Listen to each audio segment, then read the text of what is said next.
ಎಲ್ಲರಿಗೂ ನಮಸ್ಕಾರ.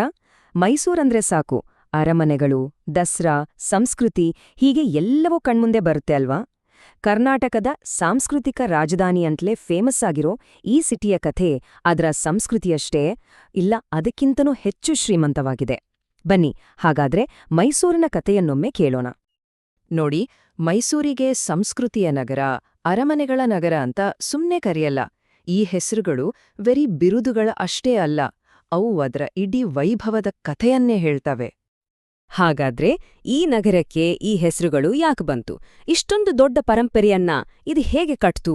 ಬನ್ನಿ ಈ ಪ್ರಶ್ನೆಗಳಿಗೆ ಉತ್ತರ ಹುಡುಕ್ತಾ ಒಂದು ಐತಿಹಾಸಿಕ ಪಯಣ ಹೊರಡೋಣ. ನಮ್ಮ ಕತೆ ಶುರುವಾಗೋದೇ ಇದರ ಪೌರಾಣಿಕ ಮೂಲದಿಂದ. ಅಂದ್ರೆ ಈ ಸಿಟಿಗೆ ಮೈಸೂರು ಅಂತ ಹೆಸರು ಬಂದಿದ್ದಾದ್ರೂ ಹೇಗೆ ಅನ್ನೋದ್ರಿಂದ. ಮೈಸೂರಿನ ಮೂಲ ಹೆಸರು ಕೇಳಿದ್ರೆ ಆಶ್ಚರ್ಯ ಆಗ್ಬಹುದು. ಮಹಿಷೂರು ಅಂದ್ರೆ ಮಹಿಷಾಸುರನ ಊರು ಅಂತ. ಹೌದು, ಪುರಾಣಗಳಲ್ಲಿ ಬರುವ ರಾಕ್ಷಸ ರಾಜ ಮಹಿಷಾಸುರನಿಗೆ ಈ ಹೆಸರು ನೇರವಾಗಿ ಕನೆಕ್ಟ್ ಆಗಿದೆ. ಹಿಂದೆ ಈ ಇಡೀ ಪ್ರದೇಶವನ್ನ ಮಹಿಷಾಸುರ ಅನ್ನೋ ಒಬ್ಬ ರಾಕ್ಷಸ ರಾಜ ಆಳ್ತಿದ್ದನಂತೆ. ಅವನ ಕಾಟ ತಡೆಯೋಕಾಗದೇ ಇದ್ದಾಗ ಚಾಮುಂಡೇಶ್ವರಿ ದೇವಿ ಅವನ ಜೊತೆ ಒಂದು ದೊಡ್ಡ ಯುದ್ಧ ಮಾಡಿ ಅವನನ್ನ ಸಂಹಾರ ಮಾಡ್ತಾಳೆ. ಆ ಯುದ್ಧ ನಡೆದ ಜಾಗವೇ ಇವತ್ತಿನ ಮೈಸೂರು ಅಂತ ನಂಬಿಕೆವೆ. ಇವತ್ತಿಗೂ ನಾವು ನೋಡುವ ಚಾಮುಂಡಿ ಬೆಟ್ಟ ಇದೆಯಲ್ಲ, ಅದು ಆ ದೇವಿಯ ಹೆಸರಲ್ಲೇ ಬಂದಿರೋದು. ಈಗಲೂ ಅದು ನಗರದ ಒಂದು ಪ್ರಮುಖ ಆಧ್ಯಾತ್ಮಿಕ ಕೇಂದ್ರ. ಸರಿ, ಪುರಾಣದಿಂದ ಸ್ವಲ್ಪ ಇತಿಹಾಸದ ಕಡೆಗೆ ಬರೋಣ. ಇಲ್ಲಿಂದ ಮೈಸೂರಿನ ಕಥೆ ರಾಜರು ಮತ್ತು ಹುಲಿಗಳ ಕಥೆಯಾಗತ್ತೆ. ಇದು ಅಧಿಕಾರಕ್ಕಾಗಿ ನಡೆದ ಹೋರಾಟಗಳ ಒಂದು ಸಖತ್ ರೋಚಕ ಅಧ್ಯಾಯ ಅಂತಲೇ ಹೇಳ್ಬೋದು. 16ನೇ ಶತಮಾನದಲ್ಲಿ ಒಡೆಯರ್ ರಾಜವಂಶ ಅಧಿಕಾರಕ್ಕೆ ಬರುತ್ತೆ. ಅಲ್ಲಿಂದ ಮೈಸೂರಿನ ತಲೆಬರಹನೇ ಬದಲಾಗಿ ಹೋಯಿತು. ಜಸ್ಟ್ ಒಂದು ಸಣ್ಣ ಊರಾಗಿದ್ದ ಮೈಸೂರನ್ನ ಅವರು ಒಂದು ದೊಡ್ಡ ಶಕ್ತಿಶಾಲಿ ರಾಜ್ಯವನ್ನಾಗಿ ಕಟ್ಟಿದ್ರು.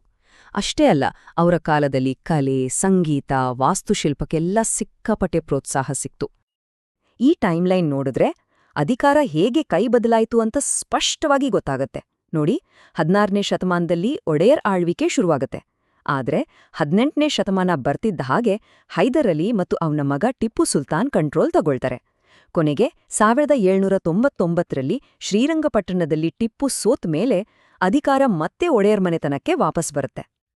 ಆ ಕಾಲದ ಅತ್ಯಂತ ಪ್ರಮುಖ ವ್ಯಕ್ತಿ ಅಂದ್ರೆ ಅದು ಟಿಪ್ಪು ಸುಲ್ತಾನ್. ಅವನನ್ನ ಮೈಸೂರು ಹುಲಿ ಅಂತಾನೆ ಕರೀತಿದ್ರು.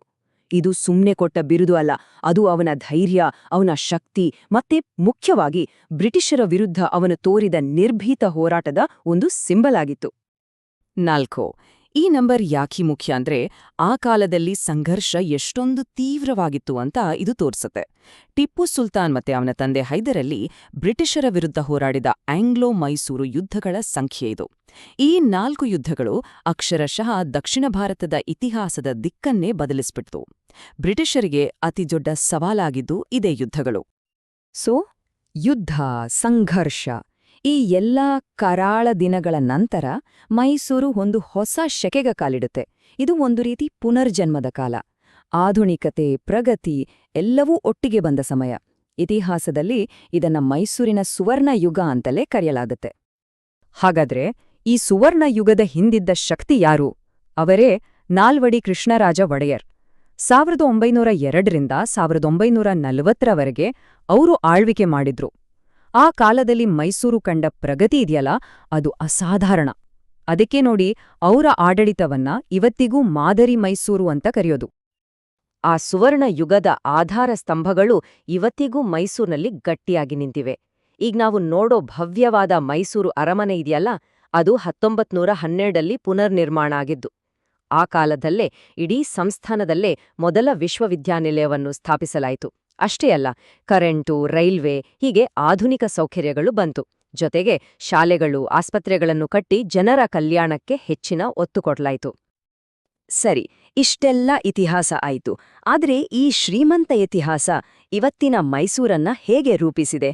ನಗರದ ಈ ಜೀವಂತ ಪರಂಪರೆ ಮೇಲೆ ಒಂದು ಕಣ್ಣು ಹಾಯಿಸೋಣ ಬನ್ನಿ. ಇವತ್ತು ಮೈಸೂರು ತನ್ನ ಇತಿಹಾಸದ ಮೇಲೆ ಹೆಮ್ಮೆಯಿಂದ ನಿಂತಿದೆ. ನೋಡಿ, ಇಡೀ ಜಗತ್ತೇ ತಿರುಗಿ ನೋಡೋ ದಸರಾ ಹಬ್ಬ ಅದರ ರಾಜಪರಂಪರೆಯನ್ನ ನೆನ್ಪಿಸುತ್ತೆ. ಇನ್ನೊಂದು ಕಡೆ ಮೈಸೂರು ಅರಮನೆ ಮತ್ತೆ ಬೃಂದಾವನ ಗಾರ್ಡನ್ಸ್ ಲಕ್ಷಾಂತರ ಪ್ರವಾಸಿಗಳನ್ನ ಸೆಳೆಯುತ್ತೆ. ಆಧ್ಯಾತ್ಮಿಕ ಶಾಂತಿಗಾಗಿ ಚಾಮುಂಡಿ ಬೆಟ್ಟ ಇದ್ರೆ ಟಿಪ್ಪುವಿನ ಶೌರ್ಯದ ಕತೆಗಳನ್ನ ಕೇಳೋಕೆ ಶ್ರೀರಂಗಪಟ್ಟಣವಿದೆ. ಮೈಸೂರಿನ ಪರಂಪರೆ ಅಂದ್ರೆ ಕೇವಲ ಕಟ್ಟಡಗಳು ಮಾತ್ರ ಅಲ್ಲ, ಅದರ ಕರಕುಶಲತೆ ಕೂಡ ಅಷ್ಟೇ ಫೇಮಸ್. ಮೈಸೂರು ಸಿಲ್ಕ್ ಸೀರೆಯ ಆ ಸೊಬಗು, ಶ್ರೀಗಂಧದ ಆ ಸುವಾಸನೆ, ಸಾಂಪ್ರದಾಯಿಕ ವರ್ಣಚಿತ್ರಗಳಲ್ಲಿರೋ ಆ ಕಲೆ ಮತ್ತೆ ಮನೆ ತುಂಬ ಹರಡುವ ಅಗರ್ಬತ್ತಿಯ ಪರಿಮಳ, ಇವೆಲ್ಲವೂ ಮೈಸೂರಿನ ಹೆಸರನ್ನ ಜಗತ್ತಿನ ಮೂಲೆ ಮೂಲೆಗೂ ತಲುಪಿಸಿವೆ. ಕೊನೆಗೊಂದು ಪ್ರಶ್ನೆ.